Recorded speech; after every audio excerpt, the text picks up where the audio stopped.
दिल्ली चुनाव में बीजेपी की जीत के सूत्रधार रही आधी आबादी के लिए खुशखबरी है। 26 साल बाद सत्ता में आई बीजेपी जल्द ही अपना चुनावी वादा पूरा करते हुए महिलाओं के खाते में 2500 रुपए भेजने वाली है।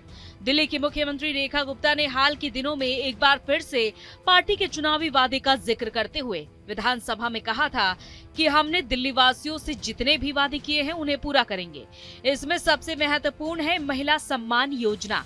गौरतलब है कि दिल्ली चुनाव में भारतीय जनता पार्टी ने वादा किया था कि हर महीने महिलाओं को 2500 रुपए दिए जाएंगे, जिसके लिए सरकार बनते ही पहली कैबिनेट में प्रस्ताव पास किया जाएगा। बीजेपी ने ऐसा भी कहा था कि महिला दिवस यानी कि 8 मार्च को सरकार के 1 महीने पूरे होने पर राजधानी में महिलाओं के खाते में ये पैसे आने लगेंगे।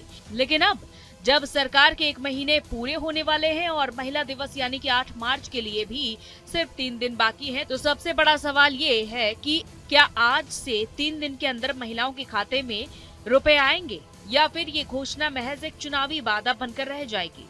दिल्ली के नए मुख्यमंत्री के रूप में शपथ लेने के बाद सीएम रेखा गुप्ता ने उसी दिन यानी कि 20 फरवरी को नई सरकार की पहली कैबिनेट बैठक में हिस्सा लिया। शपथ लेने के बाद पहली बैठक में सीएम रेखा गुप्ता ने अपने मंत्रियों के बीच विभागों के आवंटन किया।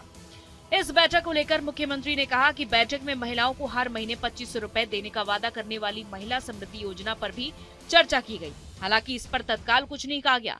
अभी भी इस पर संशय बना हुआ है कि पहली बैठक के बाद बीजेपी द्वारा इस पर कुछ भी स्पष्ट रूप से नहीं कहा गया और पहले ही दिन से आम आदमी पार्टी सदन से लेकर सड़क तक 2500 रुपए देने के मुद्दे को उठा रही है। पूर्व मुख्यमंत्री और नेता प्रतिपक्ष आतिशी ने बीजेपी पर आरोप लगाते हुए कहा कि बीजेपी का महिलाओं को 25 रुपए देने का इरादा नहीं है।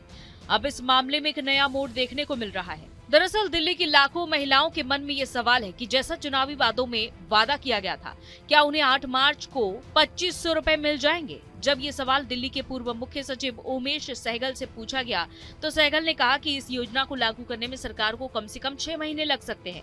सहगल ने कहा कि इस योजना को शुरू करने के लिए सबसे पहले बजट में प्रावधान करना पड़ेगा, फिर योजना का खाका तैयार होगा।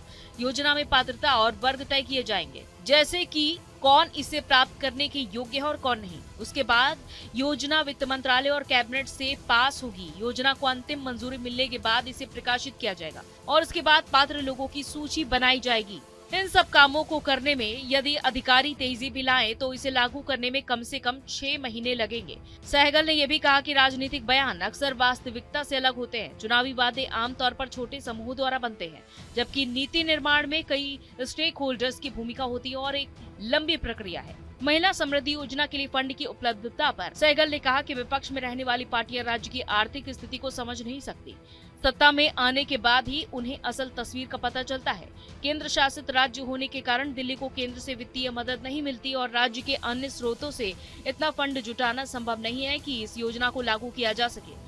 सहगल ने सुझाव दिया कि केंद्र सरकार यदि दिल्ली के लिए यमुना सफाई और पर्यावरण के खर्चों को उठाए तो दिल्ली सरकार का फंड बच सकता है, जिसका इस्तेमाल महिला योजना के लिए किया जा सकता है। इसके अलावा दिल्ली विकास प्राधिकरण के पास भी पर्याप्त फंड है और डीडीएस से सस्ते दरों पर लोन लेकर इस योजना को लागू किया जा सकता है।